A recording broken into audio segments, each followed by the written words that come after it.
그런가 하면 이 국회 이야기 나온 김에 가장 지금 뜨겁게 논란이 되고 있는 것은 정진석 의원에 대해서 실형을 선고한 판결이 논란입니다. 특히나 노무현 전 대통령 사자 명예훼손을 했다며 재판부가 이례적으로 실형을 선고했는데 이 형대로 확정되면 국회의원직을 상실하게 되는데 통상 벌금이나 집행유예가 내려지는 판결인데 이례적으로 실형을 내린 걸 두고 여당에서는 강한 반발이 나옵니다. 자, 우선 노 전 대통령이 부부싸움으로 극단 선택을 했다라는 글을 2017년 9월에 올렸는데 사자 명예훼손 혐의로 1심에서 징역 6개월이 선고가 돼서 논란이 뜨겁게 일고 있습니다.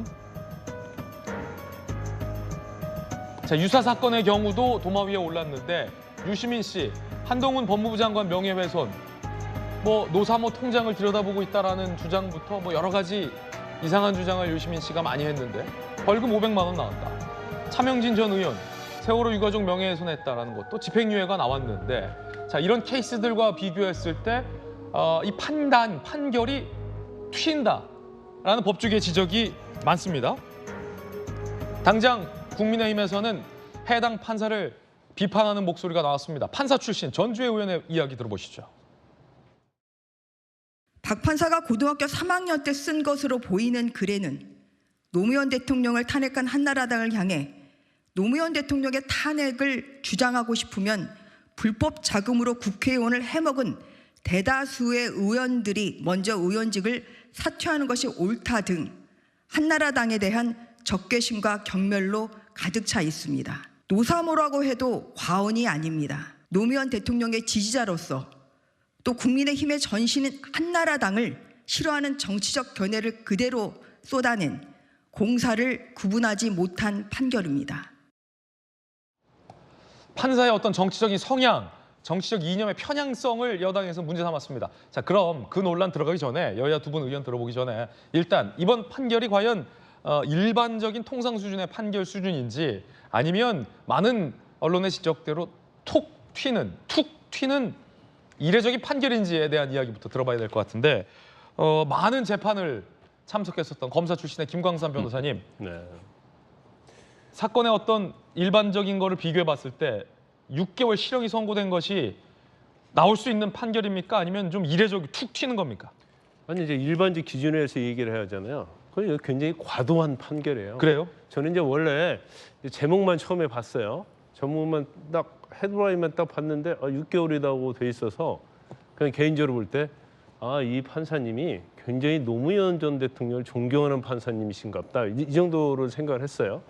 그래서 그렇지만 이제 판사라는 직책이나 검사라는 직책은 자기가 어떤 정치 성향에 의해서 형벌이 좌우된다거나 수사를 과도하게 한다거나 그러면 안 되죠. 그러면 항상 법에는 특히 이제 판사가 형사처벌 관련해서 양형 기준표라는 게 있어요. 양형 기준. 그다음에 이제 이제까지 법원이 관례적으로 해왔던 기준이 있어요. 근데 그 기준에 맞춰야죠. 그래서 이 정도 사건은 최저선은 저는 벌금형이고 최상한선은 집행유예다 이렇게 보거든요. 근데 사실은 실형징역, 집행유예 없는 실형징역 6개월을 선고했거든요. 만약 이게 2심, 3심 안 가서 그대로 진행이 되면 바로 6개월 구치소 가서 살해하는 거예요. 그러면 이게 과도하다는 거고. 그리고 제가 이제 한번 이분의 성향 그런 걸 전혀 따지지 않고 왜 이렇게 형을 높게 선고했을까 하고 판결문을 한번 그 언론에 보도된 걸 보니까 해당 판사의 판결문. 그렇죠. 노무현 전 대통령의 어떤 부부, 노무현 전 대통령은 공적 인물이 아니다라는 거예요. 노무현 대통령이 공적 인물이 아니다는 거에 동의할 사람이 대한민국에 있습니까? 그리고 노무현 전 대통령의 죽음 자체가 공적 관심사가 아니다는 거예요. 이거 엄청난 관심사 아니에요? 공적으로? 모든 국민이 왜 노무현 전 대통령이 사망했을까, 돌아가셨을까? 누구나 가지고 있는 관심사 아닙니까? 근데 이걸 부정하는 거예요. 왜 부정을 했느냐?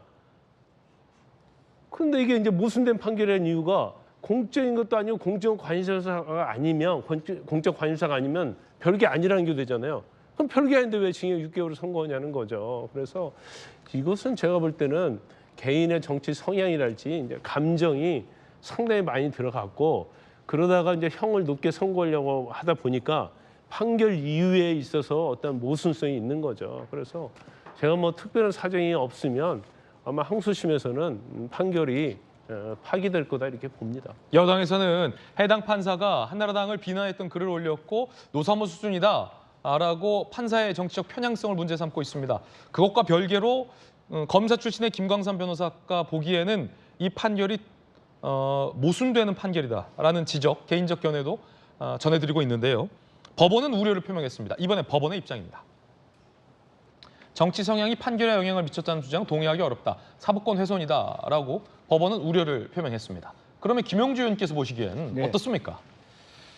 사실은 보다 더 뭐 비현실적이라고 해도 뭐 전제를 한다 하더라도 이번 재판의 경우에는 판사가 자기 성향이 그렇다면 스스로 회피를 했어야 되지 않느냐 그런 생각이 첫 번째.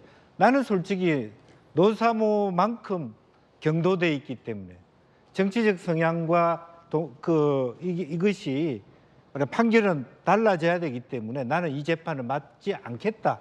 그랬으면 더 좋았지 않았겠냐 하는 게 하나고요. 두 예. 번째는 설령 저런 과도한 형량을 때렸다 하더라도 고등학교 3학년 때 어떤 글을 썼다는 것 자체를 드러내야 되냐. 나는 그건 아니라고 보거든요.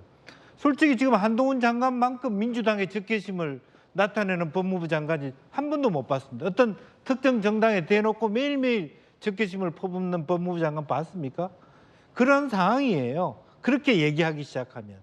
근데 다만 지금 현재 문제는 양형 기준에 맞지 않는다라고 하는 부분을 어떻게 제어할 것이냐. 근데 철학적으로 보면은 우리나라는 자유심정주의에 입각하고 있거든요. 판사의 양심에 따라서 저렇게 재판 결과가 나온 것을 부당하지만 받아들일 수밖에 없는 것이 현실이다. 그렇게 저는 생각합니다. 예, 항소심에서 다투겠다. 정진석 의원도 이런 입장입니다. 노무현 전 대통령을 직접 모셨던 전재수 의원께서 보시기엔 어떠세요? 그러니까 지금 국민의힘과 집권 여당이 과도한 것 같습니다. 대한민국은 입법, 사법, 행정부가 엄격하게 분립이 돼 있죠. 서로 견제와 균형을 이루라는 그런 헌법 정신에 따른 것입니다. 마음에 들지 않는 재판 결과가 나왔다 그래서 그 판사가 고등학교 때 뭐 어떤 취지로 썼는지도 모르겠지만 고등학교 때 쓴 글을 말하자면 소환을 해가지고 이 판사의 정치적 성향이 이렇게 부당한 재판 결과를 나왔다라고 주장을 하신다면 그러면은 국민의힘의 입맛에 맞는 재판 결과만 제대로 된 판사가 내린 결론이고 그다음에 이 판사가 내린 결론은 마음에 들지 않는 결론이 나온 재판 결과에 대해서는 판사가 정치적 성향이 문제가 있다 이렇게 이야기할 겁니까?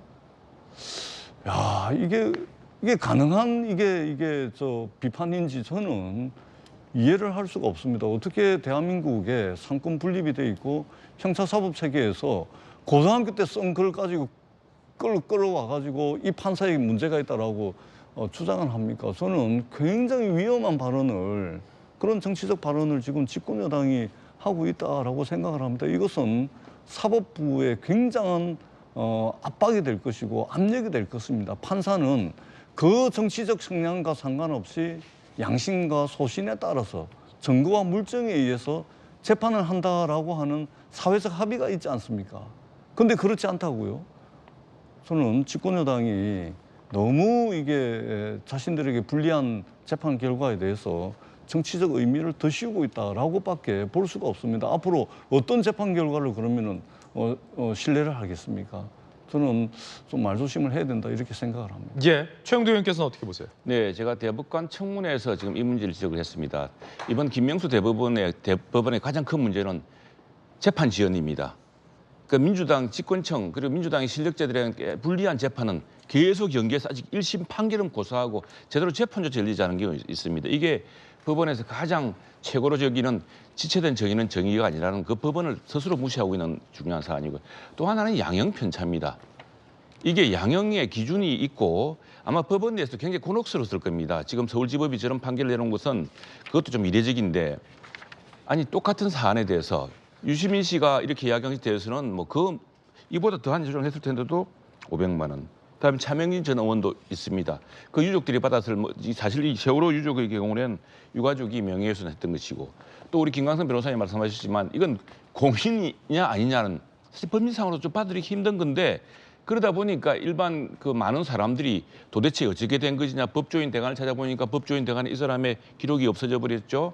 또 이 사람이 알아보니까 유명한 그런 성향이 있던 그런 글이 있던 사람이라는 게 드러났는데 이게 중요한 것은 양형 편차를 법원에 줘야 되는데 이렇게 만일 고무줄 내리듯이 내렸다 줄였다 하면 어느 국민이 법원을 믿겠습니까? 대표적인 게 이런 겁니다.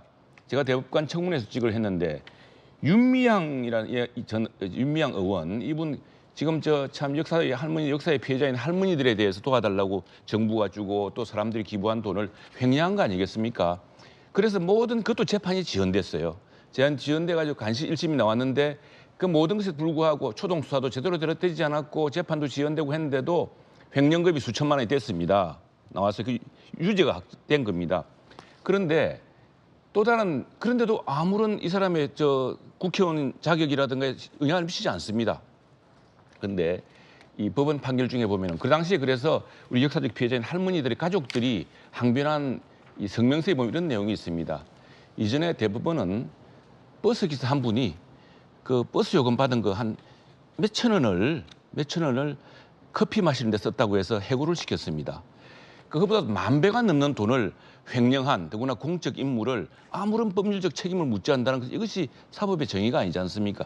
마찬가지로 이처럼 이거는 정치적 성향이 없다고 의심하지 않고서는 도저히 있을 수 없는 심각한 양형 편차를 고무줄 내린다고 한다면 법원이 앞으로 국민의 신뢰를 받기 힘든 이른바 유전무죄 뭐 이런 식의 그 불신을 자초하는 일이다 저는 생각을 합니다. 예, 여야 의견 전해드렸습니다.